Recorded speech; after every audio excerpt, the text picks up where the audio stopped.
ಎಲ್ಲಿ ಶೋಷಣೆಗೆ ಒಳಪಟ್ಟಿರ್ತೀವೋ ದಲಿತ ಆ ಒಂದು ಸಂಘಟನೆ ಅವಶ್ಯಕತೆ ಇದೆ. ಉಳ್ಳವರಿಗೆ ಅವಶ್ಯಕತೆ ಇಲ್ಲ. ಈಗ ಇದರಲ್ಲಿ ಬಂದು ಉಳ್ಳವರು ಹಾಕ್ತಿದ್ದಾರೆ. ಅವರು ನಮ್ಮ ತಲೆ ಮೇಲೆ ಹಾಕೊಂಡು ಇವತ್ತು ನಾವು ಬಲಾಟು, ನಾವು ಬೇರೆ ಸಂಘಟನೆಯಲ್ಲಿ ಕೆಲಸ ಮಾಡೋರು, ಅವ್ರ ಕೆಳಗಡೆ ಇರ್ತಕ್ಕಂಥವ್ರು, ಈ ತರದ ಒಂದು ವಾತಾವರಣ ಸೃಷ್ಟಿಯಾಗಿದೆ. ಅದನ್ನ ಫಸ್ಟ್ ನಾವು ಯಾವ ಹಳ್ಳಿ ಬಂದರೂ ಕೂಡ ಬಾಯ್ಕಾಟ್ ಮಾಡಬೇಕಂತ ಜನನ ಕಡೆ ಇರ್ತಕ್ಕಂಥ ಶೋಷಣೆಗೊಳಪಟ್ಟಿರ್ತಕ್ಕಂಥ ಜನ, ಯಾರು ಏನು ಗೊತ್ತಿಲ್ಲ ಇರ್ತಕ್ಕಂಥ ಜನ, ನೋವಲ್ಲಿರ್ತಕ್ಕಂಥ ಜನ ಸಂಘಟನೆ ಕೆಳಗಡೆ, ಸಂಘಟನೆ ಬ್ಯಾನರ್ ಕೆಳಗಡೆ ಬರಬೇಕು.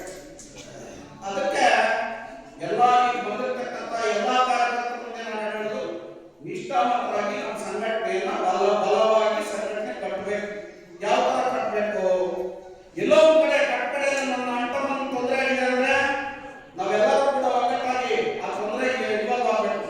ಅವನು ನನ್ನ ಅಣ್ಣ ತಮ್ಮನಿಗೆ ತೊಂದರೆ ಆಗಿದೆ ಅಂತಕ್ಕಂಥ ವಿಚಾರ ನಮ್ಮ ಒಗ್ಗಟ್ಟಾಗಬೇಕು. ನಮ್ಗಾದವನು ಎಲ್ಲ ಕಾರ್ಯಕರ್ತರು ಕೂಡಿ ಒಂದು ನಮ್ಮ ಶಕ್ತಿಯನ್ನ ಪ್ರದರ್ಶನ ಮಾಡಿದಾಗ ಮಾತ್ರ ಸರ್ಕಾರ ಮುಗ್ತದೆ, ಆ ಒಂದು ಅಧಿಕಾರದಲ್ಲಿರುವ ಅಧಿಕಾರಿ ಮುಗ್ತದೆ, ನಮ್ಗೆ ರಕ್ಷಣೆ ಸಿಗ್ತದೆ. ಇದನ್ನ ಎಲ್ಲರೂ ಮುಂದಕ್ಕಿಟ್ಕೋಬೇಕು. ಇವತ್ತು ಹೋರಾಟ ಏನಕ್ಕೋಸ್ಕರ ಹೋರಾಟ ಅಂದ್ರೆ ಕಲ್ಲು ಮಾಡ್ತಾ ಇದ್ರು ನಾವು ಸಂಘಟನೆ ಬಂದಾಗ ಎಣ್ಣ ನಿಲ್ಲಿಸಬೇಕು ಅಂತ ಹೇಳ್ಬಿಟ್ಟು ಇಲ್ಲಿಂದ 10,000 ಜನ ಗೋರಿನಿಂದ ಕಾಲ್ನಡಿಗೆ ರಾಮಕೃಷ್ಣ ಹೆಗಡೆ ಸರ್ಕಾರ ಇತ್ತು. ಅವರು ಮುಖ್ಯಮಂತ್ರಿ ಆಗಿದ್ದಾಗ ಎಣ್ಣ ತಗೊಂಡು ಗಟ್ಟಿ ಎಣ್ಣ ನಿಲ್ಲಿಸಿರಿ.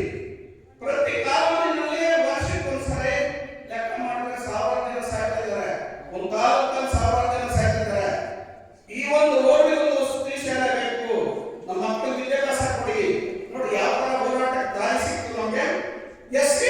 ಕಾರ್ಪೊರೇಷನ್ ಮಾಡಿ ಇವತ್ತು ಜಮೀನು ಸಿಗಬೇಕಾದ್ರೆ 5 ಎಕರೆ ಜಮೀನು ಯಾರು ಜಾಸ್ತಿ ಮಾಡ್ಕೊಂಡಿರ್ತಾರೆ, ಉಳ್ಳವರನ್ನೇ ಜಮೀನು ಅಂತ ನೀವೇನು ಆದೇಶ ಕೊಡ್ತೀರೋ ಅದನ್ನು ರದ್ದು ಮಾಡ್ರಿ ಅಂತ ಹೇಳಿ ಚಳಿನಲ್ಲಿ ನೋಡ್ಕೊಂಡು 10,000 ಜನ ಒಂದು ಸಿಎಂ ಅಟ್ಯಾಕ್ ಮಾಡಿ ಈ ಆಟವನ್ನು 4 ಗಂಟೆ ಒಳಗಡೆ ವಾಪಸ್ ಕರ್ತಿದ್ರೆ ನಾವು ಬಿಡೋದಿಲ್ಲ.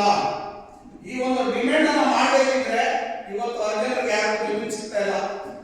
ನಮ್ಮಲ್ಲಿ ಏನು ದಲಿತರು ತಿಂದೇ ಇದ್ದೀವಿ, ಯಾರು ನಮ್ಮ ಉಳ್ಳಾಗ ಹೋಗೋ ಟ್ರ್ಯಾಕ್ಟರ್ ಇಲ್ಲ, ಎತ್ತಿಲ್ಲ, ಬಂಡಿಲ್ಲ, ಹೋಗಿ ಜಮೀನ್ದಾರರ ಕೆಲಸ ಮಾಡ್ಕೊಂಡಿರ್ತಕ್ಕಂಥವ್ರು ನಮ್ಮವರು, ಅವ್ರಿಗೆ ಏನು ಜಮೀನು ಸಿಗ್ತಾ ಇತ್ತು.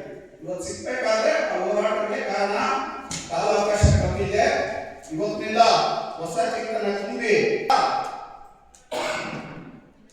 ದಲಿತ ಧನಂ ಲೇನಿವಾಡು, ತನಂ ಲೇನಿವಾಡು, ಇತಕಂ ಲೇನಿವಾಡು ಈ ಸಂಘಟನೆ ಬ್ಯಾನರ್ ಕನ್ನಡ ಅಂತ ಒಂದು ಸಂಘಟನೆ ಕಟ್ಟಿದ್ರು. ಸುಮಾರು